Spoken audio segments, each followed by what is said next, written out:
Tập 39.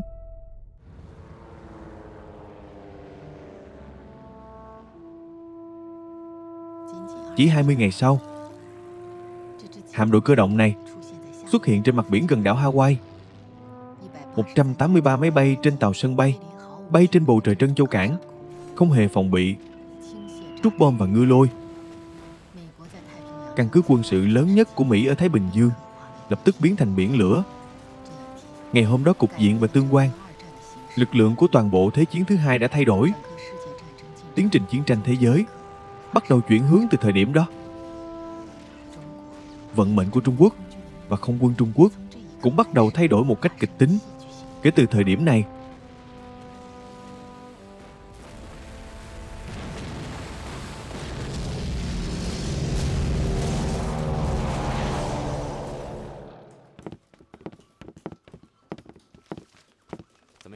thế nào rồi Hân Lam? Trưởng phòng, chúng tôi vừa chặn được một bức điện mật cấp đặc biệt từ Bộ Ngoại giao Nhật Bản gửi cho đại sứ Nhật Bản tại Washington Nomura. Điện mật cấp đặc biệt à? Dạ phải. Chỉ có thể giao cho phòng kỹ thuật quân sự, chỉ có họ mới có cách giải mã. Được rồi, tôi sẽ đến đó ngay nhờ họ giải mã giúp. Vâng. Tôi không quen với việc họ vẽ bậy lên máy bay chiến đấu. Điều này quá không nghiêm túc. Nghe này, Chúa luôn bao dung. Tôi cho rằng chỉ cần có lợi cho chiến đấu, các chàng trai muốn vẽ gì thì cứ để họ vẽ. Binh sĩ cậu phải đi tìm Trúc Sơn. Tôi ra lệnh cho tất cả các phi công phải đổi màu cho máy bay trước khi thực hiện nhiệm vụ, sơn số hiệu mới. Tôi nghĩ điều này sẽ khiến người Nhật rất lo lắng. Họ chắc chắn sẽ sợ hãi máy bay chiến đấu của Phi Hổ. Thưa Thượng tá, bản tin nhanh từ Mỹ gửi đến, cảm ơn.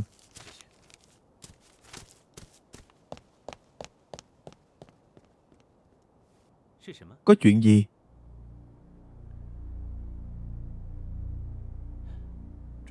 Cuối cùng đã bùng nổ rồi. Cái gì bùng nổ? Vào lúc 7 giờ sáng nay, khi mặt trời mọc, quân chủng quốc Hoa Kỳ, chúng ta đã tuyên chiến với Nhật Bản.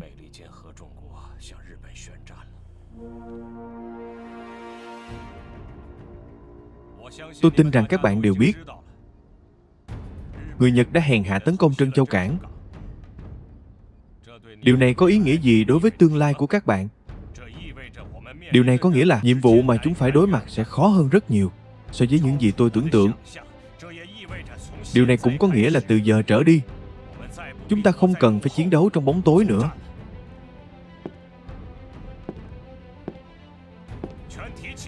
Tất cả đứng lên các chàng trai. Điều này có nghĩa là các anh là đoàn không quân tình nguyện Hoa Kỳ. Các anh là ai? Đoàn không quân tình nguyện Hoa Kỳ. Nghe không rõ. Đoàn không quân tình nguyện Hoa Kỳ. Tôi vẫn nghe không rõ. Vì tôi bị bom của quân địch làm cho điếc rồi. Chúng ta là ai? Đoàn không quân tình nguyện Hoa Kỳ. Rất tốt. Từ hôm nay trở đi, đoàn không quân tình nguyện Hoa Kỳ, chúng ta không chỉ chiến đấu vì một dân tộc vĩ đại Trung Quốc, mà còn chiến đấu vì nước Mỹ của chúng ta. Vì vậy giờ là thời khắc then chốt. Hãy cùng nhau nắm tay, đánh bại kẻ thù chung của chúng ta. Tôi sẽ cầu nguyện cho những người sắp cất cánh chiến đấu, và xin bày tỏ lòng kính trọng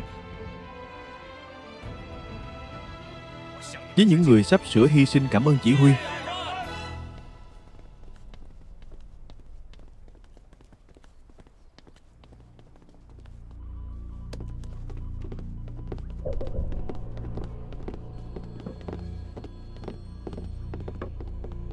Hãy nhớ lấy dùng trời này, tư lệnh nói.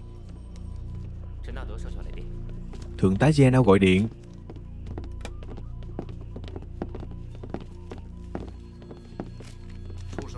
Có chuyện gì? Quân Nhật đã chiếm đóng toàn bộ Bangkok.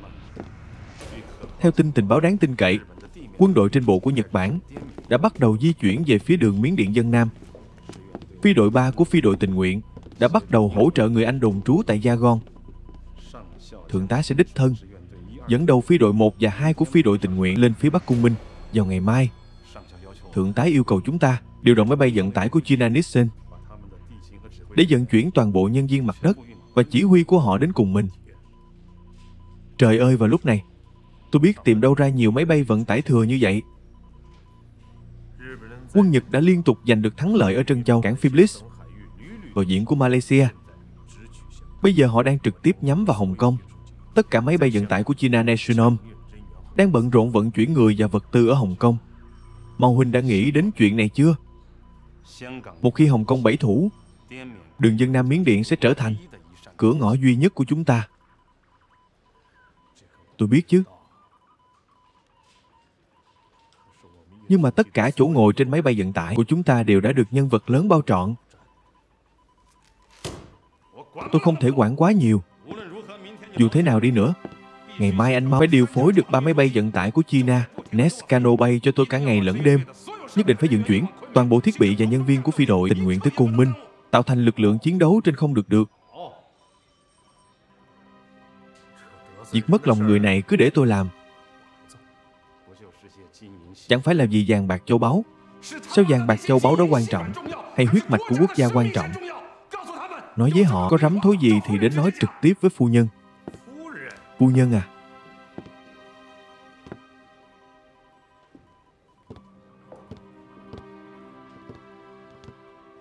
anh đừng tự chuốc lấy phiền phức. Tôi nói cho anh biết, 2 máy bay vận tải chuyên cơ của China Nescano chở đồ đạc trong biệt thự của phu nhân ở Hồng Kông đấy.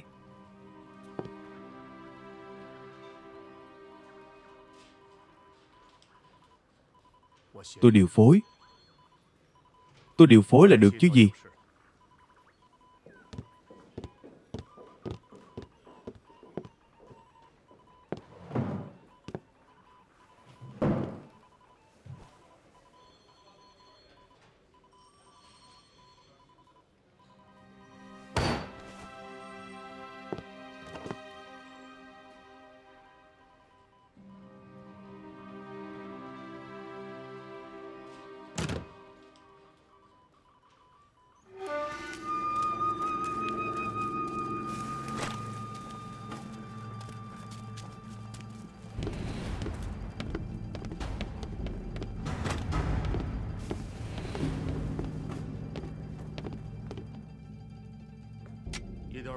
Không sai chút nào.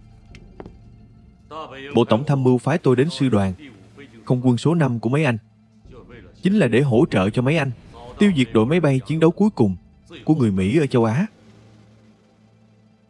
Tướng Moriwa như là quá đáng. Các anh ở Trân Châu cảng tuy đều bách chiến bách thắng, hết sức oai phong. Bây giờ chỉ còn một chút lợi lộc cuối cùng, mấy anh cũng không chịu buông tay. Lẽ nào rời khỏi hải quân, 6 quân chúng tôi không thể chiến đấu à không? Tướng Miyamoto, Bộ Tổng tham mưu không có ý coi thường 6 quân. Hoàn toàn là vì tôi quen thuộc với đối thủ này. Tôi đã giao chiến với hắn ta suốt 4 năm trời. Với tư cách là cố vấn, tôi chỉ hy vọng có thể giúp đỡ mấy anh. Đã như vậy, vậy anh nói xem, chúng ta làm thế nào mới có thể tiêu diệt được đám ca bồi trên không của Mỹ?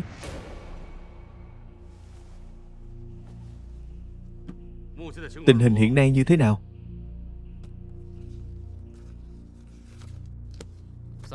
3 tiếng trước,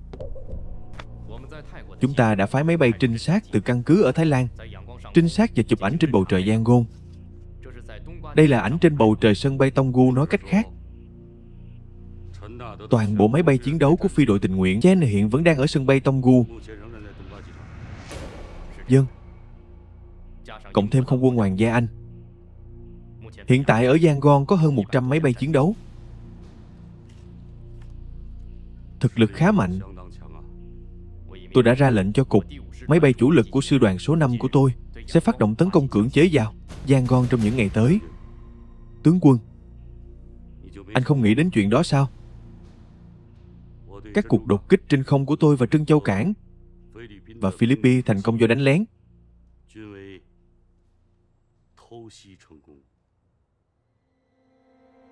Tôi cũng đã nghĩ đến chuyện đánh lén, nhưng mà hải quân đã đánh bọn họ thành một đám chim sợ cành cong. Họ tuần tra và cảnh giới trên bầu trời Yangon 24/24, muốn đánh lén nữa là không thể nào. Vậy anh không nghĩ tới việc tấn công Côn Minh trước sao? Phá hủy căn cứ Côn Minh của bọn họ. Đây sẽ là một đoạn bất ngờ. Côn Minh à? Đúng. Phá hủy căn cứ Côn Minh của bọn họ, loại bỏ nỗi lo về sau, sau đó dốc toàn lực tấn công Danh Gon tới chừng đó. Cho dù chúng ta không thể tiêu diệt bọn họ trên không, cũng không sao, vì quân đội trên bộ của chúng ta sẽ sớm chiếm được Yangon. Xe tăng của 6 quân có thể trực tiếp tiến vào sân bay Yangon. Tướng Morika ông quả là một chuyên gia.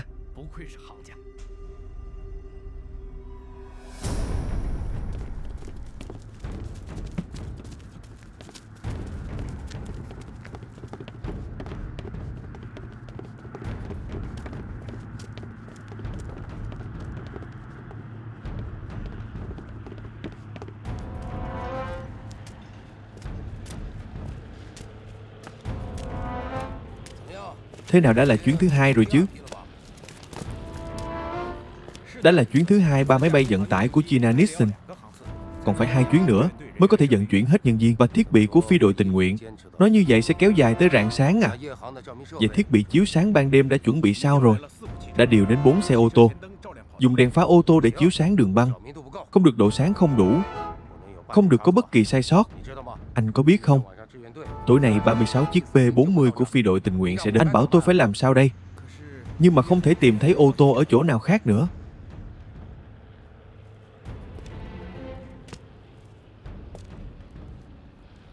Tôi thấy như vậy. Tuyển 600 người từ công nhân sửa đường băng, mỗi người cầm một ngọn đuốc. Tối nay xếp hàng hai bên đường băng, nhất định phải đảm bảo máy bay của phi đội tình nguyện an toàn hạ cánh vân. Cao đại đội trưởng. Chưa sửa được phải gọi là tham mưu trưởng Cao. Gọi sao cũng được Thiệu Bình. Anh có biết tôi vui cỡ nào khi gặp lại anh không? Lần này tôi gọi anh đến có biết để làm gì không? Làm tổng quản hậu cần cho phi đội tình nguyện. Toàn bộ ăn uống ngủ nghỉ của người Mỹ đều nhờ vào anh. Nhưng mà nếu ăn ở đi lại có vấn đề, tôi sẽ hỏi tội anh. Yên tâm đi, không vấn đề gì, mọi thứ đã sẵn sàng. Chỉ chờ người Mỹ tới thôi. Tôi nói này Cao đại đội trưởng sự, nhiệt tình của người Trung Quốc chúng ta có phải là hơi quá mức rồi không? Anh xem thực đơn này đi xem đi. Tôi làm hậu cần bao nhiêu năm, chưa bao giờ xa xỉ như vậy. Tôi còn đặt đều cả đầu bếp chính và đầu bếp làm đồ ngọt của khách sạn cùng mình đến. Lượng thịt họ ăn trong một ngày bằng lượng thịt người Trung Quốc chúng ta ăn trong một năm. Cái này quá thôi, được rồi, không có gì to tát. Cách tính toán của chúng ta không phải như vậy. Anh xem quân Nhật, mặc dù liên tục giành thắng lợi ở Trân Châu Cảng và Phyllis, lực lượng phi hành của chúng càng trở nên kiêu ngạo, coi trời bằng dung. Nhưng mà tôi có một cảm giác tham vọng của chúng quá lớn, hơn nữa chiến tuyến kéo dài quá mức. Chỉ cần có một chút cơ hội, tôi nghĩ tôi chắc chắn có thể nhanh chóng giành lại quyền kiểm soát không phận Tây Nam. Tôi tin anh không vấn đề gì. Tham mưu trưởng có điện báo. Sư đoàn không quân số 5 của quân Nhật ở miền Nam có động thái mới. Xem ra cả hai bên đều nghĩ giống nhau rồi. Đều nhắm vào Cung Minh.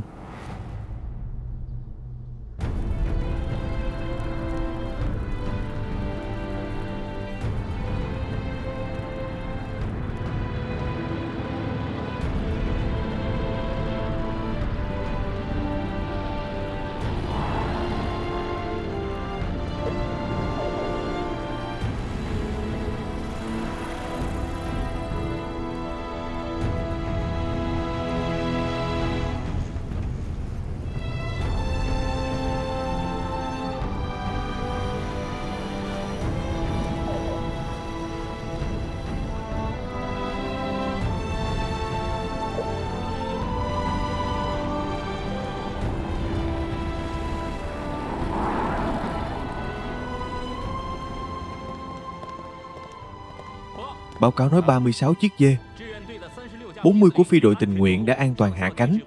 Thượng tá và nhân viên chỉ huy đã lên máy bay vận tải của Chinanes Cano và đến nơi an toàn. Bảo phi đội tình nguyện tạm thời không vào thành, cứ sắp xếp ở sân bay. Anh bảo nhân viên mặt đất đổ đầy dầu cho tất cả máy bay của họ. Thông báo cho Thiệu Bình, bảo anh ta chuyển toàn bộ hậu cần đảm bảo từ trong thành ra đây cho tôi. Vâng.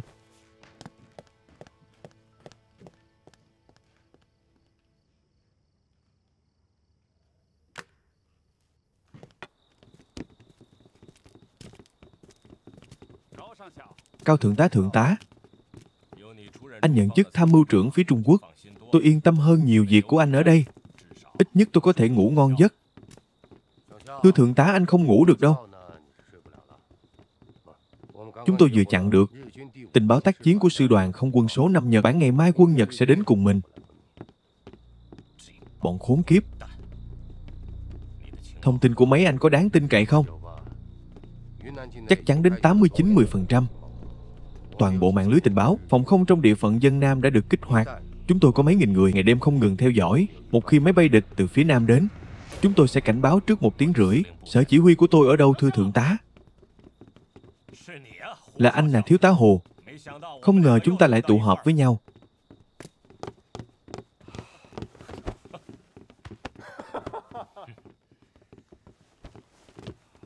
Thưa thượng tá, tôi vẫn là phiên dịch viên, kim sĩ quan liên lạc của ông. Chúng ta là những con châu chấu trên cùng một sợi dây. Thiếu tá Hồ, anh đừng mơ tưởng được ngang hàng với tôi. Anh nghe cho rõ đây, tôi vẫn là cấp trên của anh. Được rồi, nhanh lên dẫn tôi tới sở chỉ huy của tôi. Vâng thưa thượng tá. Thượng tá, sở chỉ huy nằm trong hang đá dưới chân chùa. Vừa kiên cố lại không gây chú ý, vừa được trang bị hệ thống điện thoại và đài phát thanh để liên hệ với máy bay chiến đấu trên không và toàn bộ mạng lưới tình báo mặt đất. Chúng ta đi xem thử đi.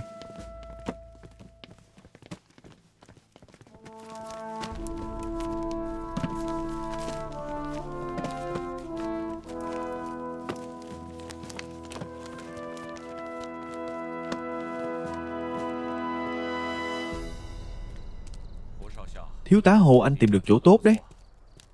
Đương nhiên rồi, là đất Phật. Ngẩng đầu 3 thứ của thần linh chắc chắn sẽ mang lại điềm lành cho ông. Có thật không? Thành thật mà nói, tôi hơi lo lắng. Dù sao thì những chiến thuật của tôi sắp phải trải qua những thử thách thực chiến. Không nên vậy chứ thượng tá. Tôi theo ông 4 năm chưa bao giờ thấy ông lo lắng. Tình hình bây giờ không giống như trước. Trong 4 năm qua tôi chỉ ở bên cạnh đưa ra ý kiến. Nhưng mà lần này thì khác. Lần này tôi phải chịu trách nhiệm hoàn toàn cho toàn bộ trận chiến.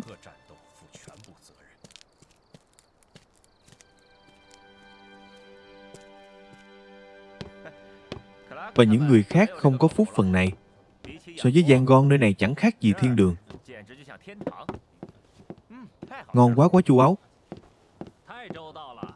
Người Trung Quốc như vậy mà chuẩn bị cho mỗi phi công ta 1 lít rượu whisky. Hơn nữa còn là rượu whisky lúa mạch đen của Pháp chính hiệu. Để tôi xem nào, có thật không? Tôi lấy một chai đây. Tôi đang cảm thấy cần chút kích thích. Rượu này không phải để mấy anh uống vậy để làm gì. Đây là để điều trị rắn độc cắn hoặc là nhiễm trùng vết thương. Y tá Oga dặn dò mỗi người phải mang theo bên mình. Lỡ như bị bắn rơi, lúc rơi xuống còn có thể dùng được. Trời ơi, chưa đánh mà nghĩ tới đường lui rồi. Y tá còn nói, nông dân Trung Quốc dùng phân người để bón ruộng lúa, mà người Mỹ thiếu khả năng miễn dịch với vi sinh vật ngoại lai, cho nên mỗi phi công phải xử lý cẩn thận vết thương. Điều này liên quan tới tính mạng. Rõ chưa? Chúng tôi đã tiêm không dưới 5 loại vaccine. Nếu bị thương, máu chảy ra từ vết thương toàn là huyết thanh. Miễn dịch tuân lệnh chuẩn bị cho tình huống xấu nhất. Nếu vậy chúng ta không thể để râu được rồi, tại sao? Lỡ bị bắn rơi bị quân Nhật bắt thì sao? Để râu sẽ tạo cơ hội cho quân Nhật có thêm cách tra tấn. Chúng sẽ nhổ từng sợi râu của anh. Nói tóm lại, hành động lần này chỉ được phép thành công, không được bẫy bại. Vâng. Tướng Miyamoto, tôi không thấy máy bay chiến đấu hộ tống của ông đâu. Xin ông cho tôi biết chuyện gì đã xảy ra.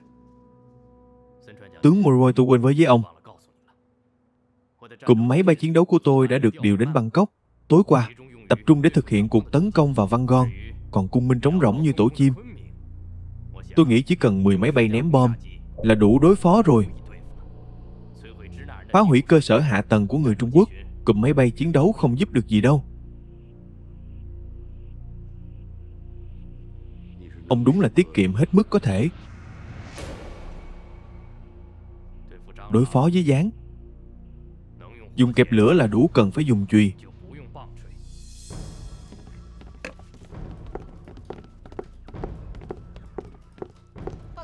Báo cáo. Hướng Hà Nội chặn được tín hiệu của đài phát thanh không quân Nhật Bản. Cụm máy bay tấn công của chúng đã cất cánh, đã hoàn thành. Đội hình trên không đang bay về phía lãnh thổ của chúng ta mấy chiếc. Dựa vào số lượng liên lạc khoảng từ 9 tới 12 chiếc. Kết nối cho tôi với sở chỉ huy của thượng tá. Vâng, rõ, tôi sẽ báo ngay cho thượng tá. Thượng tá, khoảng 10 máy bay ném bom của Nhật đã vượt qua biên giới Vân Nam tại Lão Nhai, đang bay về phía Bắc.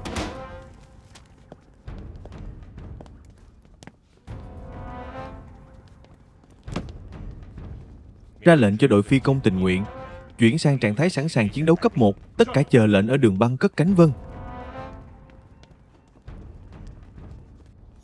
Các chàng trai nhớ rõ quy trình chưa? Trung đội trưởng yên tâm đi, tốt lắm, nhắc lại lần nữa. Đội 4 chiếc của trung đội 2 do Sát chỉ huy chặn đánh. Đội 4 chiếc khác do Hô Qua chỉ huy. Tuần tra phòng thủ trên bầu trời Côn Minh. 16 máy bay của trung đội 1 của tôi bay ở khu vực chờ lệnh trên không cao phía tây Côn Minh. Khi có chiến sự lập tức tham chiến. Đúng, nhớ rõ vị trí của mình. Anh em đi thôi.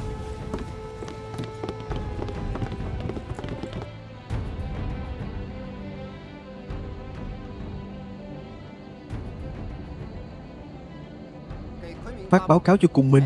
Trạm phòng không X-10 nghe thấy tiếng động cơ trên tầng mây, bay về phía tây bắc. Trạm X-10 nghe thấy tiếng động cơ nặng nề. Báo cáo, trên trạm B8 phát hiện vật thể bay không xác định. Báo cáo trên tầng mây, trạm C23 có nhiều tiếng động cơ khác nhau. Báo cáo từng cái một do sở chỉ huy của thượng tá. Máy bay địch đang tiến sâu vào lãnh thổ của chúng ta. Vâng. Tôi ra lệnh trung đội 2 có thể cất cánh. Vâng.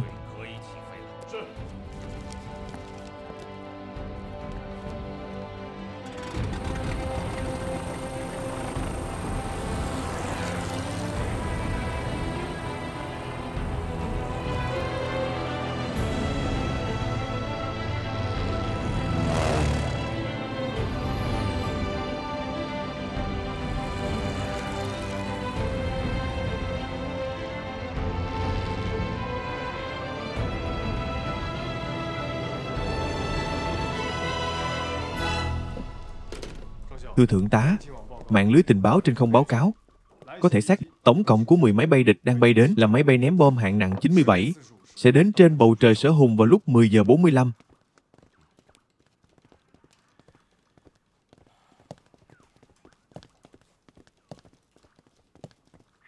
Sát phim lưu gọi căn cứ, sát phim lưu gọi căn cứ. Chúng tôi đang tìm kiếm về phía đông, vẫn chưa phát hiện máy bay địch. Vẫn chưa phát hiện máy bay địch.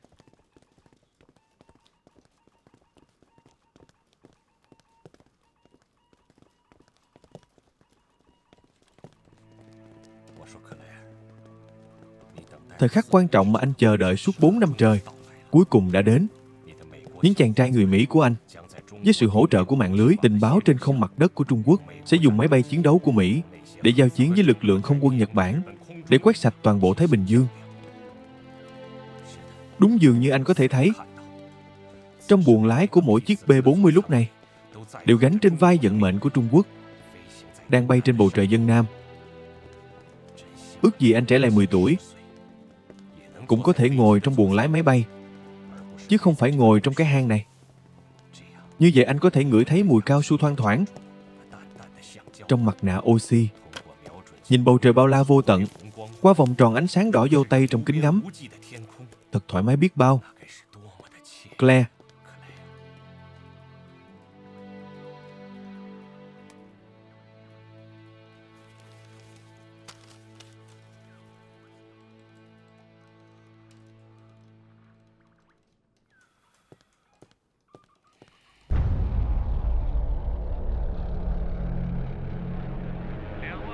Bay lượn chờ đánh ở độ cao 22.000 feet, sẵn sàng nghe lệnh của ông.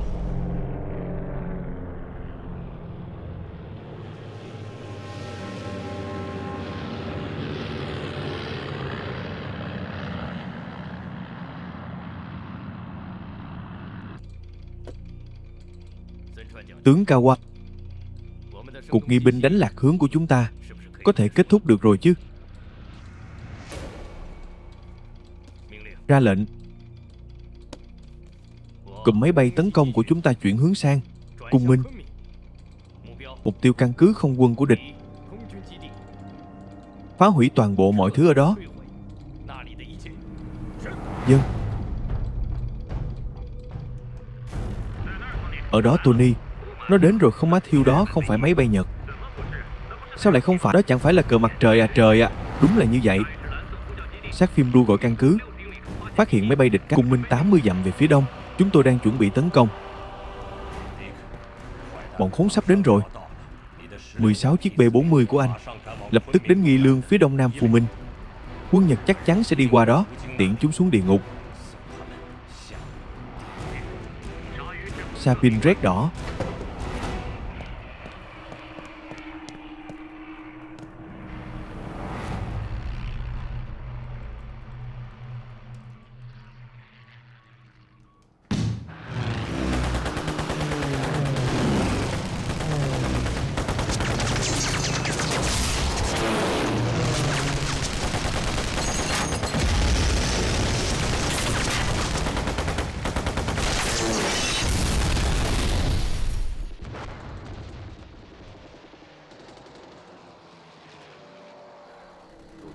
Không đúng, không đúng.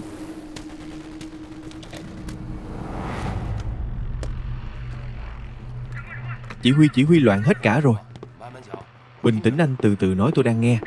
Chỉ huy, tầng mây trên đầu chúng ta loạn hết cả rồi. Long trời lỡ đất, có một vật thể lớn rơi xuống, kinh khủng quá, đâm vào núi rồi nổ rồi. Cháy hết cả rồi. Vẫn đang bắn nhau, súng máy bắn như rang lạc trên bầu trời. Nghi Lương xảy ra không chiến. Vậy có nghĩa là sau khi bị chặn đánh ở vùng ngoại ô Côn Minh, máy bay Nhật rút lui về biên giới, rồi chạm trán với chúng ta. Nếu tôi đoán không lầm, chắc chắn là lão cáo già Trenau đã dùng kinh nghiệm không chiến năm kinh của chúng ta chặn đánh chúng trên đường chúng quay trở về. Chỉ huy lại có một máy bay rơi xuống, là máy bay 2 động cơ của Nhật. Máy bay đều bay về phía nam rồi, không nghe thấy tiếng nữa rồi. Được rồi, biết rồi, tiếp tục quan sát. Cao đại tọa, thần làm cô để mắt kỹ đài phát thanh địch, cho tôi xem rốt cuộc đã xảy ra chuyện gì. Máy bay địch khi xâm nhập lãnh thổ của chúng ta thì im lặng, không tìm được tín hiệu. Chờ đấy chúng sẽ lộ diện thôi. Rõ. Lập tức kết nối với sở chỉ huy của Thượng tá Vân. Kết nối với sở chỉ huy Thượng tá. Vân, tình hình sao rồi? Tham mưu trưởng sở chỉ huy nói Thượng tá đã đến sân bay.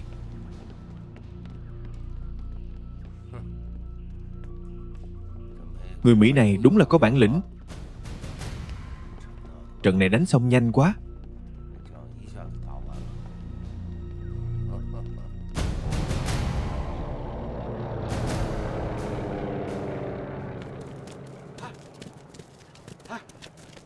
Tôi hỏi đã giao chiến chưa? Chắc là giao chiến rồi. Sao lại gọi là chắc?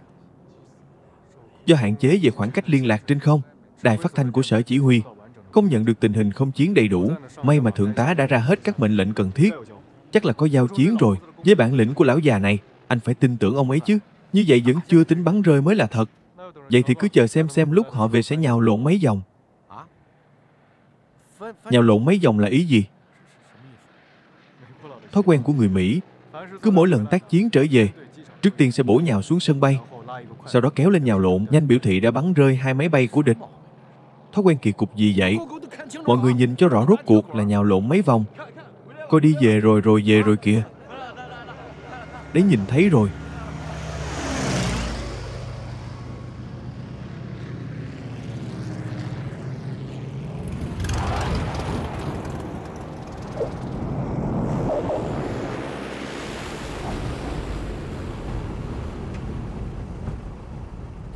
Cái này là không nhào lộn à?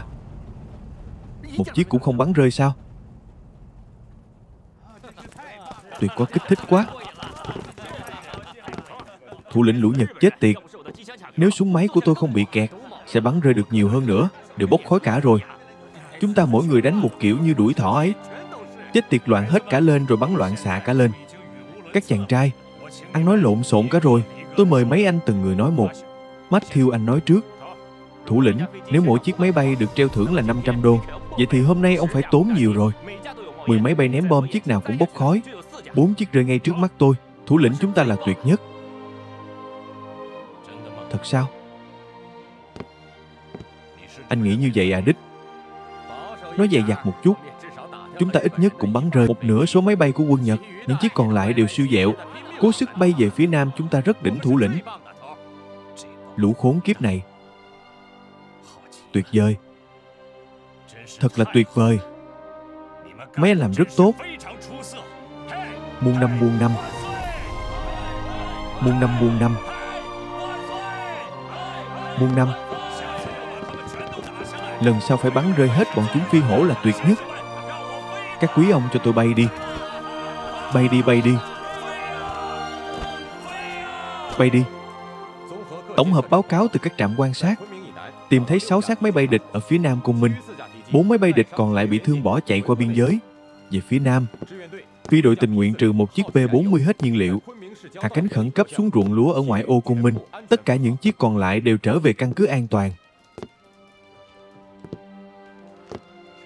Người Mỹ này ra quân đánh được tỷ số 6 không? Tham mưu trưởng, theo thông tin liên lạc của quân Nhật đã giải mã, trong số máy bay ném bom Nhật Bản tập kích Cung Minh, chỉ có một chiếc hạ cánh an toàn xuống sân bay phía nam. Nói vậy là tỷ số 9-0 rồi dạ phải. Nhưng mà tin này không tiện công khai. Nếu không quân Nhật sẽ biết mật mã của chúng đã bị giải mã. Tốt, rất tốt.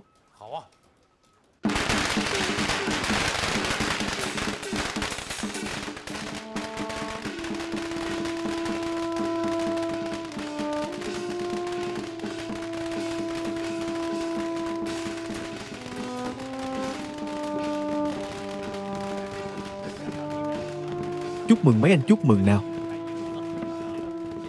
Cạn ly cạn, chúc mừng, cảm ơn, cảm ơn, cảm ơn. Cạn, cảm ơn cạn.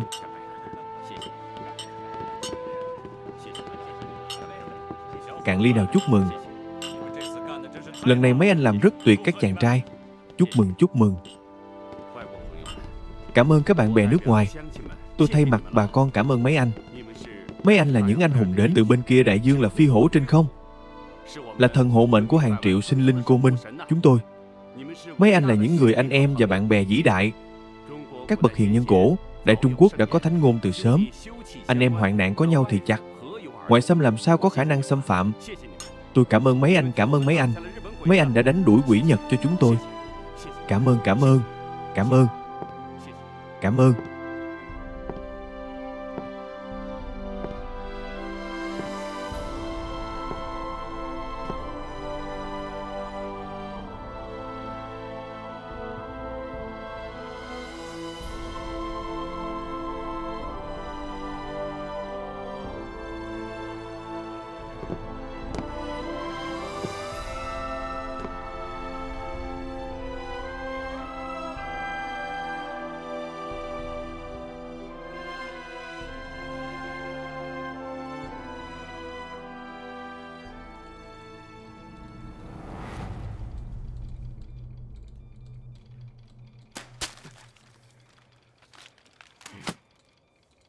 Tôi không tin đám lưu manh trên không này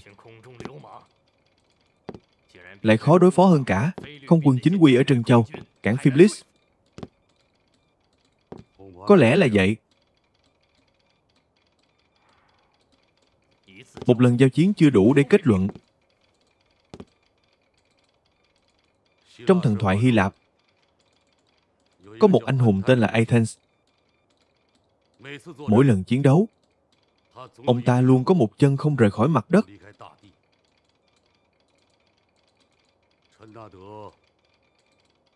Chính là kiểu người như Antenor. Chân của ông ta luôn dẫm trên đất Trung Quốc,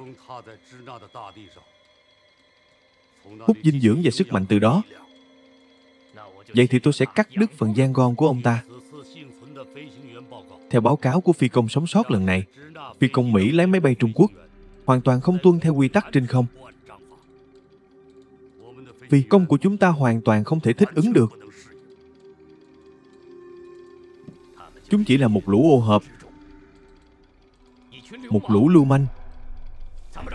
Tham mưu trưởng có truyền lệnh cho ta, ra lệnh cho cụm máy bay chủ lực của ta ở Bangkok xuất kích toàn bộ, tiêu diệt toàn bộ phi đội tình nguyện Mỹ. Ở sân bay Kenton Giang quan cho ta. Vân, sĩ quan liên lạc có. Lập tức liên lạc với đài phát thanh Tokyo, bảo họ phát tối hậu thư. Nội dung như sau: phi công Mỹ lái máy bay Trung Quốc hoàn toàn vô pháp vô thiên. Nếu chúng còn không từ bỏ những chiến thuật không tuân theo quy tắc, ta sẽ coi chúng là du kích, hủy toàn bộ đãi ngộ tù binh theo quy định của công ước.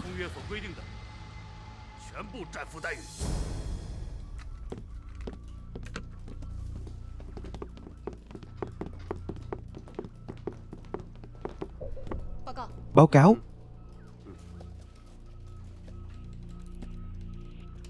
Mục tiêu số 1 của phi đội du kích xuất hiện ở miền Nam. Mogotoshio chính là hắn. Lúc này hắn đang ở miền Nam. Sáng mai sẽ đi Quảng Châu bằng chuyến bay chuyên dụng.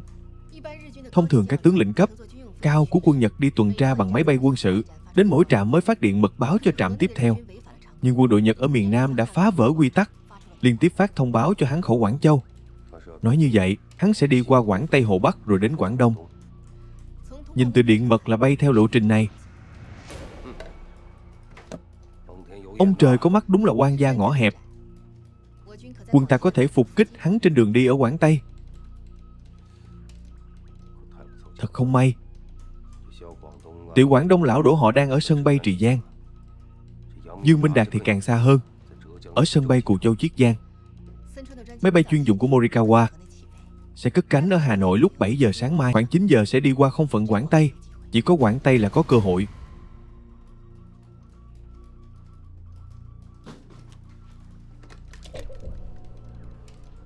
Tôi là Cao Vân Thiên. Lập tức thông báo cho cơ trưởng máy bay dân dụng của Chinanes Cano. Tôi muốn trưng dụng máy bay của anh ta đi Quế Lâm. Bây giờ ngay lập tức. Cô đi với tôi bay tới Quế Lâm bây giờ à? Chỉ có ở đó mới có cơ hội, vì tôi đã giấu 2 máy bay khu trục ở đó.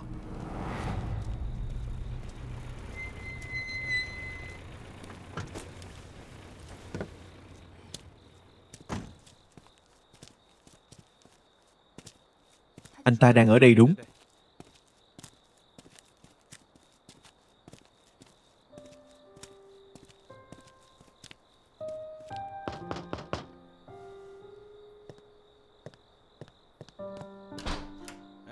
Xin chào Lưu Nghị Phu có đó không, có đang tắm. Bảo cậu ta ra đây, có đối tượng đến thăm không? Không phải đối tượng, là phụ huynh. Phụ huynh là phụ huynh.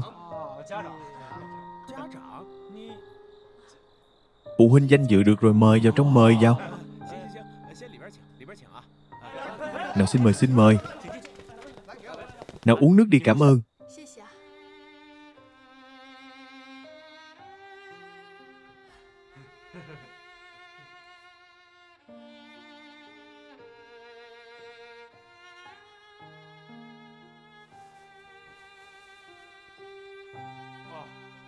Kia là giường của anh cả Lưu Nghị Phu của bọn tôi.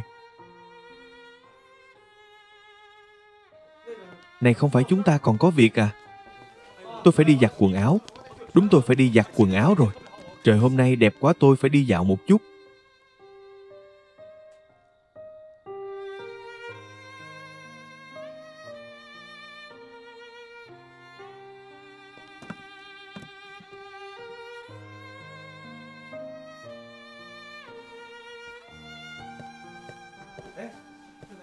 Chị Trịnh Tiểu Lưu nào, ngồi đi không sao.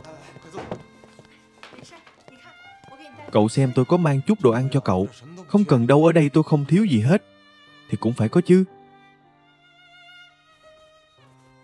Bọn họ đều tò mò. Chị không biết đâu, mỗi lần chị gửi thư, bọn họ đều trêu chọc tôi một phen. Sao lại trêu chọc? Bọn họ không tin chị là phụ huynh của tôi. Trẻ trung xinh đẹp như vậy. Cơ quan cứu trợ Quế Lâm có một lô vật tư phát đến cung. Bên tôi đến làm thủ tục, tiện thể ghé thăm cậu.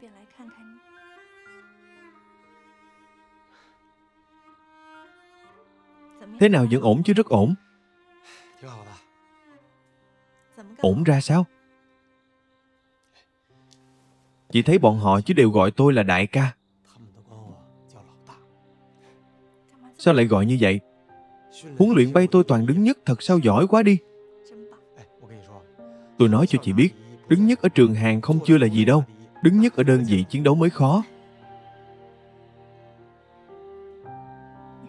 Cậu vẫn đeo nó à? Đương nhiên rồi. Nhờ có nó, nếu không sao tôi có thể đứng nhất. Lúc nào cũng đeo, lúc tắm cũng không tháo ra. Thật ra đó là niềm tin con người. Nếu như có niềm tin thì chuyện gì cũng làm được.